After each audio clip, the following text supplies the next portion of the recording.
This is the Nash Villager Podcast.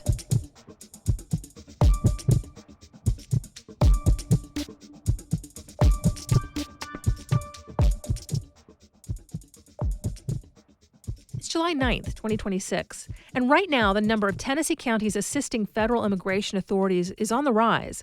County-level cooperation with ICE happens through a federal program called 287G. As far as the federal government is concerned, it's optional. Communities can volunteer to participate in it or not. But a few months ago, the General Assembly said that's not how it's going to work in Tennessee anymore. They passed a law mandating counties to sign those agreements. There are different levels of cooperation, and the new state law still gives counties an option to determine which level is right for them. But the law says declining involvement is not an option anymore. Now, most sheriff's departments in the state have complied. Several local police departments have as well. That includes 23 new agreements that have been enacted since the law was signed this spring. Metro Nashville is not on that list. The Davidson County Sheriff says his department is exempt. It seems inevitable that the state will attempt to challenge his stance at some point. And as that day grows closer, I thought I'd take a look at the key point that Sheriff Darren Hall says makes all the difference. I'm Nina Cardona, and this is your daily digest of what's happening around Middle Tennessee with context and backstory from Nashville Public Radio, WPLN News. Soon after the law mandating 287G participation was signed, Metro Legal took a close look at its wording, and they found that the law specifies that the agencies mandated to participate are specifically sheriff's departments with certification from the Tennessee Peace Officer and Standards Training Commission, or POST. That's the primary regulator of law enforcement in Tennessee. It determines the physical and skill requirements for people working in that field. It makes sure officers get ongoing training. The schools that teach officers how to do their jobs have to be certified by POST, too. Generally speaking, anytime you are talking about people with a legitimate right to enforce the law in this state, you're talking about folks with POST certification working for agencies that also have POST certification. But as Sheriff Hall is pointing out in relation to this 287G mandate, the Davidson County Sheriff's Office is not connected to POST. And by Metro Legal's reading of the new law, that means it does not apply to Sheriff Hall and his deputies. So why aren't they POST certified? Because it regulates peace officers, and they technically don't do that kind of work. Peace officer is a term defined by federal code as someone who has the authority to carry firearms, make warrantless arrests, and who carries out duties that involve the enforcement of criminal laws. There was a time when the Davidson County Sheriff did all of those things. Most sheriffs do. The standard way of things is that cities and towns have police departments who act as the peace officers within their municipal boundaries, while sheriffs handle the law enforcement tasks out in the county as a whole, but mostly in the unincorporated areas. But remember, there is no line between city and county in Metro. Instead, it's a metropolitan government, city and county consolidated into one entity. And when that consolidation happened, the lines between sheriff and police were redrawn, and the new line was confirmed by a 1964 decision of the Tennessee Supreme Court. Instead of both carrying out law enforcement duties, just in different territory, Metro Police was assigned the job of going out in the community to maintain the peace and arrest people violating the law, while the Sheriff's Department was given the job of running the jail. The jobs performed by the two agencies do not overlap. So in Metro, the police are peace officers. The sheriff and his deputies are corrections officers. The Davidson County Sheriff does have the most relevant certification for that job. It's accredited by the American Correctional Association, not POST. And again, Metro Legal found that the new state law is written in such a way that only sheriff's departments with POST certification are required to sign 287G agreements with ICE. As I mentioned before, there are levels to 287G. The lightest lift is called the jailhouse model. That's what they call it when a sheriff's department agrees to check the immigration status of people booked into jail and report to the feds when someone is undocumented. The Davidson County Sheriff used to do that, but that ended in 2012. Then in 2017, a legal opinion determined that the unusually limited role of this sheriff's department limits what it can do to cooperate with ICE. It found that taking the step of actively checking immigration status, interrogating people about their citizenship, serving arrest warrants, gathering evidence, or preparing sworn statements regarding immigration, all of that falls into the area of law enforcement, which is out of the scope of the Davidson County Sheriff's Department. So that's why Sheriff Hall says the new state law does not apply in Metro. Leaders in the General Assembly aren't too happy with that interpretation. It's not clear yet if they intend to argue that Metro Legal's understanding is flawed. There's also a possibility that someone will float a bill next year to change the law and remove the reference to post. In just a few minutes, why is there a typo on many Tennessee driver's licenses? That's coming up after the newscast.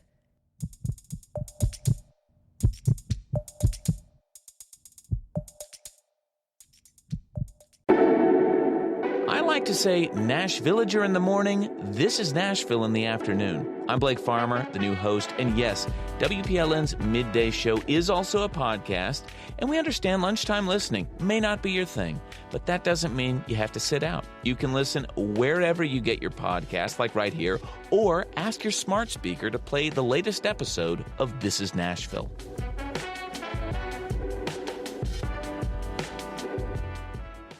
Here's the latest from WPLN News.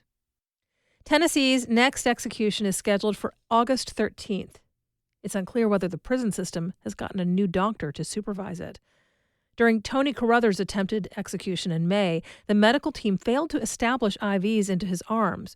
The protocol in that case is to have a doctor place a central line into a deeper vein. But in a deposition carried out before the execution, the physician on site, named Dr. Fowler, said he had not done that procedure in more than a decade. He made several attempts. The execution was eventually called off, but only after what Carruthers' attorneys call a torturous process.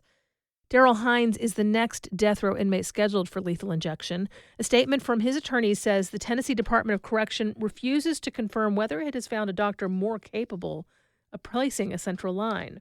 There have been several calls to delay executions until the agency can review what went wrong in May and implement a corrective plan.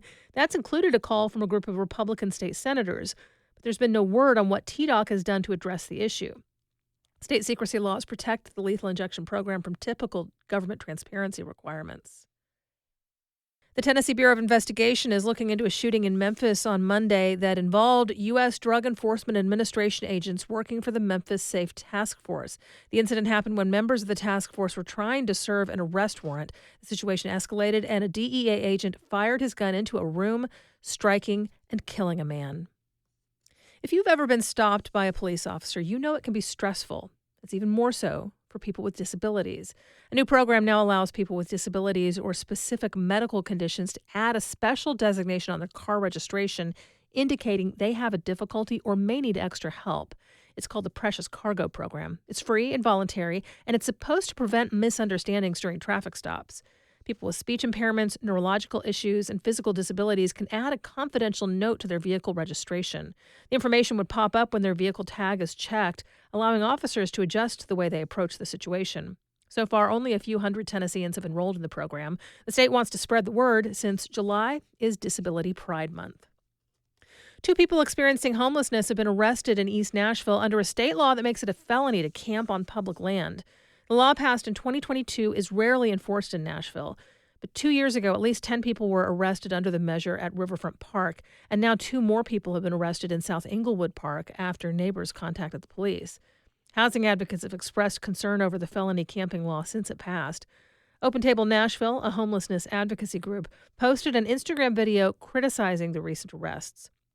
Associate Director India Pungarchar says in the video that criminalizing homelessness only makes it harder to address the issue.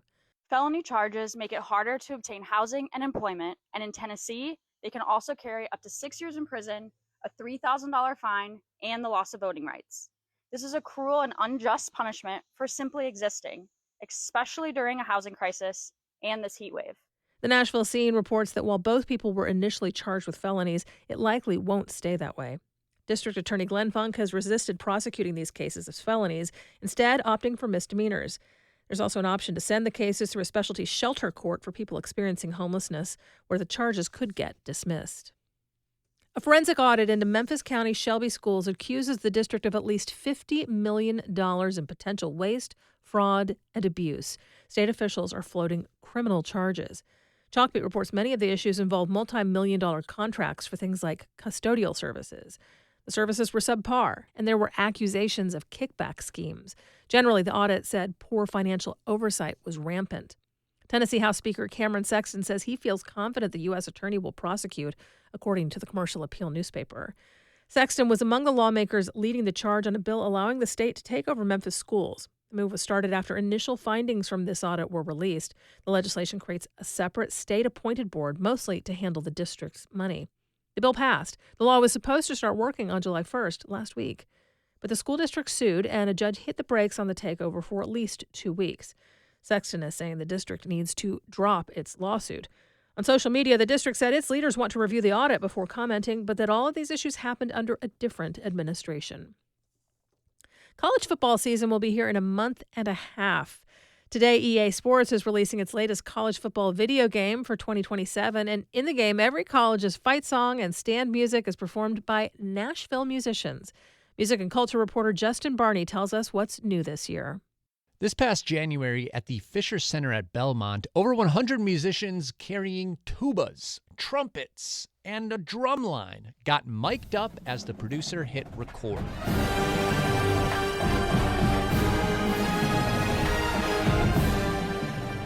The vibe is play as hyped as possible all the time, all day, for hours. It was a lot of fun, and the producers were really great about encouraging us to make it feel like you're in the stands at a college football game.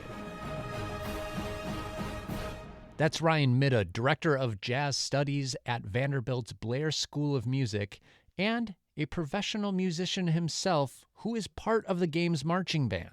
Other prominent musicians include Dave Matthews Band sax player Jeff Coffin, who's been creating the game's soundtrack since 2025. It's the best college marching band that you've ever heard because it's filled with professional musicians, right? We set an impossible standard for any college marching band of what they should sound like because it sounds almost too perfect. This year, because of the ice storm, some musicians couldn't make the recording session. That opened up an opportunity for some new players on the soundtrack, actual college students. Students from Fisk, Belmont, and Vanderbilt stepped up to record on this year's soundtrack. It was an unexpected opportunity that Midda says reflects the deep bench of quality musicians in Nashville. It gives me great pride to see my former students and current students be able to record and have these opportunities. And that only happens when you have a great community of musicians. Justin Barney, Nashville Public Radio.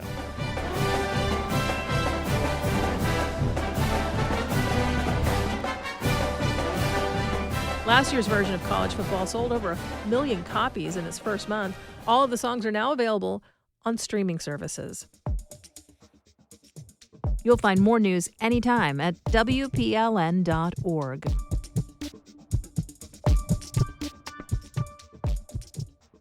Look closely, and there's a typo on the Tennessee driver's license.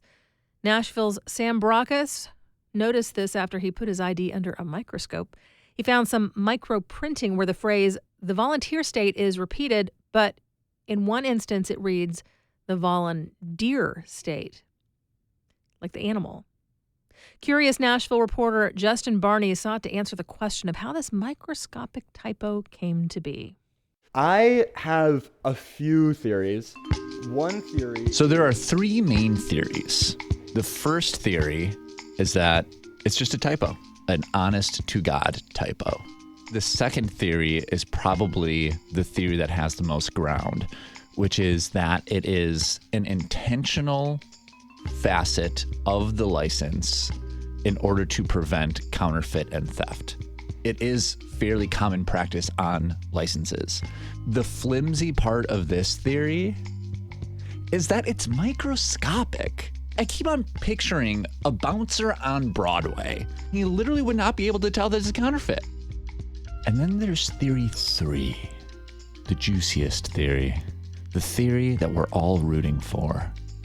This theory is that there is some person working at the Tennessee Department of Safety and Homeland Security who was tasked with putting together this license and inserted a little Easter egg into it, thinking that no one would ever know, or hoping that some 21-year-old kid in Nashville, Tennessee eventually throws it under a microscope and finds their little Easter egg. So I had the question and some theories, and now we needed some answers. So I went to my boss and Curious Nashville editor, Tony Gonzalez. Do you want to talk about next steps? The government department that is responsible for making driver's licenses is the Department of Safety and Homeland Security. Although, is it actually them, or did they contract it out to some company? I would guess there would be a vendor. I mean, it would be cool if it's like the nation's driver's license designer. So how would I find that? I mean, you're going to have to talk to the agency, I guess. Hello? Hey, Jason. Yeah. My name is Justin Barney. This is Justin Barney in the present tense here. It took a little bit of going back and forth with Homeland Security, and so I'm just going to fast forward that a bit here. Could you tell me what the vendor is? Maybe I could reach out to the vendor. He said an interesting thing, that he looked into the contract of who made the license. I think it's Idemia now. That's who our vendor is. And then I looked up Endemia, and they are one of these like global corporations that is responsible for many people's security and secure information. They have a couple of headquarters in the United States, and one is in Brentwood. I got in contact with Lucius Shoemaker, the Senior Vice President of Corporate Relations at Idemia, which is the proper way to pronounce it. Hello. Hello. Hi. And because the state of Tennessee is their client, she can't speak directly to the Tennessee state driver's license. But she can speak broadly about what Idemia does. So Idemia Public Security is a government contracting organization most people have never heard of before. Let's say you get the contract. You have people in an office who are doing the actual designing. Yes, they're very well versed in the various security features that are available to a state to have built into their card. I'm thinking of some of these security features. What would the function be if a bartender isn't going to like flag this as a fake ID? So think about the last time that you flew. When you approach that TSA officer, you put your driver's license into that machine at the checkpoint. It's doing a true document authentication on that driver's license. That makes so much more sense. So one theory is that like there's a designer who is putting in a little Easter egg, and then it makes it onto one of these documents. Do you think that that's possible? I mean, anything is possible, but I would tell you that everything that you're seeing or even not seeing in those cards is very much put there by design. So you're not saying that it's totally not possible? I'll just have to leave that up to yours and your listeners' imagination. That was reporter Justin Barney answering the latest question from Curious Nashville. If you have a question or want to hear details from an extended version of this story, go to WPLN.org/curious. Thanks for listening to the Nashvillager podcast. We take this look at Nashville news every weekday. If you like it, go ahead and subscribe on your favorite podcasting app and tell a friend or give us a mention on your socials. It really helps get the word out. And of course, everything at WPLN News is listener supported. You can become a member at WPLN.org. And that's it for today. Thanks so much for listening. Let's make this day a good one, and we'll catch back up tomorrow.